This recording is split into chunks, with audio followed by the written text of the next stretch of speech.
All right, super excited, to take this team on the road. Got out of Western Illinois fairly healthy, nothing really of significant. A couple guys had some things on Saturday, but to have that extra day of prep, and then obviously today with the holiday, we can kind of take advantage of an NCAA rule that allows our guys to come over today and work a little bit more. So we'll get with them. We put the game to bed on Saturday morning, came in and got a lift in, and then watched the Western Illinois film, had a little dinner, and then turned the page into Duke. Got some jump on them on Saturday. We'll get a little bit out there today with them of early down preparation, just to a couple of the special teams phases, but get a little bit of a jump. And then obviously game week to be on the road. It's always a lot of challenges, not only just being on the road, but what that brings. Obviously a grass game as well, even though it looks like turf. Their turf looks unbelievable. That grass looks really good, but obviously temperature is going to be a little different there. A couple other things that we got to factor into, just traveling for the first time, even though we got a lot of guys that are back from a year ago. We got new guys traveling with us for the first time, so it'll be the first time that some of the transfers, Aaron just talked about those three guys up front on defense. First time Tommy, Kurt, and James, Leon Lowry, Hudson Clement, a lot of different guys on the offense. Jay Bo, it's the first time they've traveled with us, right? And sometimes there's this thing with transfers where everybody does it the same. So they just think what we did where they came from is what we're going to do here, and obviously we're just dramatically different. So super excited to have that challenge this week and get that going for us.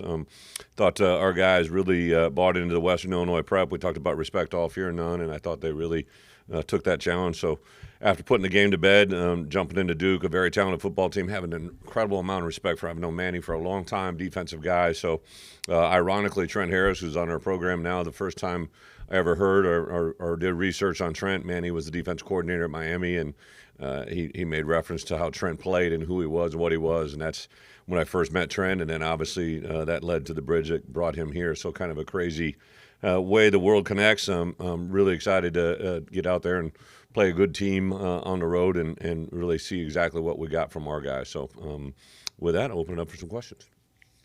You mentioned on Friday night you didn't expect Juice Clark.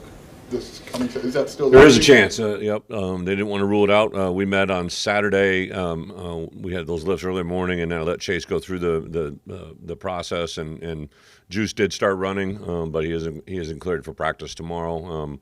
If we haven't had him out on practice by Thursday, I don't know if he'll be at the game. But I did the good thing, as bad as it is, right? Like we'd love to have Juice with us, but he unfortunately he strained that thing probably 2 weeks out from game day, so he's been recovering for a long time. You know, you guys maybe just found out that day. He had not been with us game plan wise for the last 2 weeks, so it allowed a lot of the guys to get reps. Aiden Knappich has been out for a while. Yeah. Any update on him and Des Schuster's emergence? What's that meant for you? Yeah, absolutely. Aiden, absolutely. Aiden had surgery, I believe, 2 weeks ago.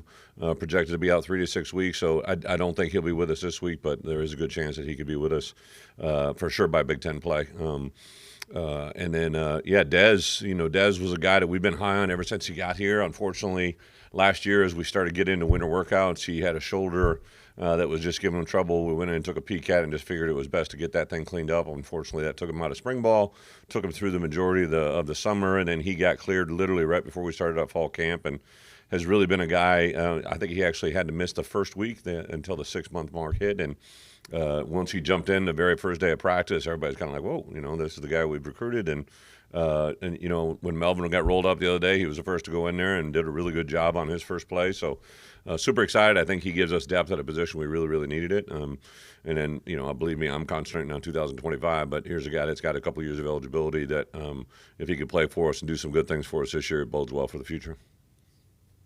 Aaron mentioned that Darian Mensah be one of the in that group of better quarterbacks that he's seen since he's been here. Just what stands out to you? Yeah, so I started watching his film from Tulane, right, and just extremely gifted, athletic, smooth, reads things extremely well, has the ability to escape.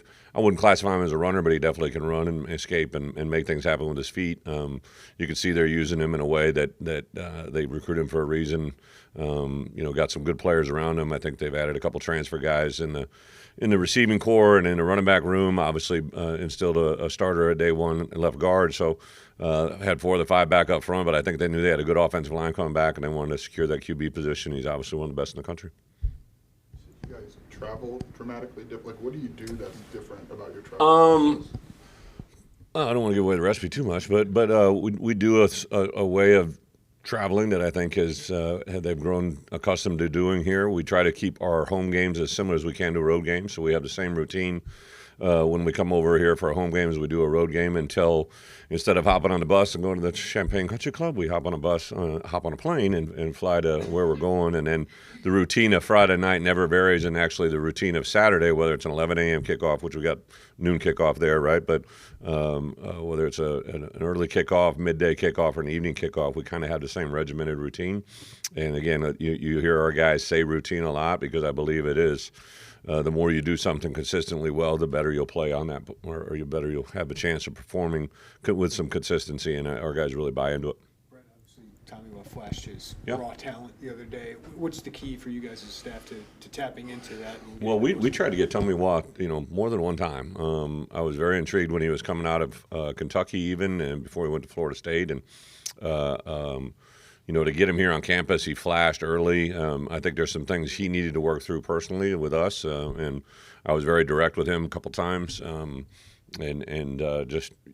think when you get a player that has a certain level of ability and they haven't manifested yet, there's usually three things that hold them back. It's either the system they're in, the environment they're in, or the person they're being, right? And obviously in our system, he'd never been in that approach. The ability that he has was really at a high level, and I think he just needed to learn to play to a certain level and have an accountability. So even though there's some bumps in the road, I think he's really snapped into that. I grabbed him the day after the game. I said, my friend, like I told you, if this is what you want to do, this is a place you can do it in. And it was fun to see him come to life a little bit. Really, that group up front. We played a lot of guys, which is going to be important this week. Hopefully he's a guy that continues to grow. It was a big jump from playing an FCS opponent to power forward team on the road. How valuable was the film against Western, and what are some of the things you think you have to clean up this week? Yeah, it's for us. How I've done things, how we've been able to do it. It plays into us similar to last year, right? We played an early game against Eastern Illinois and came back and played against Kansas. So obviously Western Illinois, when it was an FCS opponent as well, and what that meant and how that had to play out, how our preparation played into it. Now we're going on the road instead of at home, but. I have a lot of respect. Obviously, Duke, they were playing Thursday night before our game, right? So we had a chance to peek at them a little bit. And, I think those first games are always good things to get through and fortunately get out healthy and with a W like they did as well. And now the big jump, in coaching, it's not just coach speak, right? I think you do usually have a huge jump from game one to game two just because it's the second time you've gone through. But it's not the game, it's the routine, right? So like I told them, like, hey, this should be the best Tuesday of the year tomorrow, right? Like it's our best Tuesday practice. It's only our second one, so it needs to be better than last Tuesday. And if that happens, then you got a better chance at Wednesday, better chance at Thursday, and better chance at Saturday. And that's just how it works. Three safeties, quite a bit, I guess, against Western. How much has Mac maybe made that decision where they just have to get all of them on the field? Yeah, I think Mac is just kind of every day I watch him do something. I'm like, holy cow, right? Like he's just very, very gifted, very talented. It allows us to roll guys. Has the ability. Obviously, Aaron has a little package that has him, Mac, and Miles, and Matt. All three guys using their abilities. But Mac probably him and Tanner Heckel might be two of our most explosive players on our football team. I think they just get the stereotype of being a Central Illinois kid from a small school that maybe didn't get overly recruited. Having certain abilities and skill sets, but I mean, there isn't. I promise you, there isn't too many times I don't go in that building during the out of season. It could be an 8 o'clock. Grab something in the office, and Mac will be in the weight room. I mean, he's just always in that building. He's always doing something to make himself better. Incredibly intelligent player. He does a lot of really good things with his mind as well as his athleticism. So, yeah, sky's the limit for that guy, and very, very valuable player for our football team. 12 personnel going in. We saw a lot of 13 on Friday night. What do you like about that, and how does your tight end room? Yeah, it's for the first time in our time frame of being here that I've had a group of tight ends that I felt could be that impactful in our game. I think Cole got in there, got his feet wet, was awesome, right? That's the first time he's played football in a long time. And then Stoff and Christian Abney, both those guys had not played for us. So to get those three guys involved in the game plan, I'm telling you, Jordan Anderson is just another guy that just continues to impress us. And give us this skill set. Tanner Arkin was as good as he's ever been. We actually probably can help Tanner play better by playing him less, as crazy as that sounds, right? Like I think we overtaxed him last year, so to roll guys through there and to have 5 tight ends that can kind of go in there and you feel pretty good about them being able to play championship level football or winning football at this type of program is a good feeling. I think Barry really felt it as a play caller, so super excited about that. But I would also tell you those wide receivers played a lot of guys, but without a doubt, I think Colin Dixon and Hank Beatty are 2 very talented players that didn't get a lot of reps. Hank obviously made production out of the opportunities he got, but I was excited to see the growth of Hudson Clement. Obviously, J-Bo did some good things, and then both Kapka Jones and Malik did some really good things, and it's kind of cool to see Rio get in there on that last play and make it. So we got a bunch of guys out there on the perimeter that can play, and excited to see them grow. During your time, both here and other stops, what's been kind of the key when you go on the road against a Power 4 team? What's a key or two that really makes the difference? Well, I think actually, for me in my coaching career and playing career, I actually kind of like being on the road. Now we got a home field advantage here, so it's a different animal, right? Now we got something going here that's pretty awesome. But I would say one of the things that going on the road allows you to do is allows you to come together as a group, right? I remember when I first went on the road our first year, I really talked about it that Penn State week. I could feel things coming together, and I'm like, hey, you're going to go in there, you're going to be up against 110,000. The only people that are going to be cheering for us are the 74 guys that travel and all the support staff on that sideline, and it has a chance to bond you together, right? And play in an environment and atmosphere that is new and foreign. So you got to really concentrate on the details, but that's got to happen during the week, right? I'm excited because it's the first time we get to go on the road with this crew. We got some big ones coming up down the stretch, and for us to be better, our next road game against Indiana, right? Like we got to be really good this week to set the bar. So really excited about Duke. I think they're a very good football team. Defensively, they're very productive. Obviously, a quarterback that is as special as they come. They got to look good in the run game. Some stuff that really popped up. They got 4 of their 5 offensive linemen. So really excited about the challenge we got this week. You've known Manny for quite a long Yeah. time. This is his obviously second go-around as a head coach. I'm curious, in your career, what have you taken from your experiences, whether it's a DC or a head coach or in the NFL, that have allowed you to kind of be prepared for this moment and this opportunity? Yeah, so Manny's an incredibly intelligent dude. He kind of has a defense philosophy a little bit different than ours. He's back when he was at Texas and all the places he's been, he's just very creative with his production. His kids play 100 miles an hour on defense. They can easily see that. Now he's putting the touches on his offense as well. Obviously the things that he was able to acquire during the portal world. I think he's got an environment there that he's building it up. Obviously, to win 9 games a year ago is very impressive, and to have as many players come back. So everybody's a little bit uniquely different. Manny has been a guy that's been resilient. When he was at Penn State, the way that they played, I thought was one of the major reasons when they made a big jump, and that's what led to the opportunity that he had here at Duke. And fortunately or unfortunately, however I want to say it, we got an incredible challenge in front of us Saturday. You mentioned one more home crowd.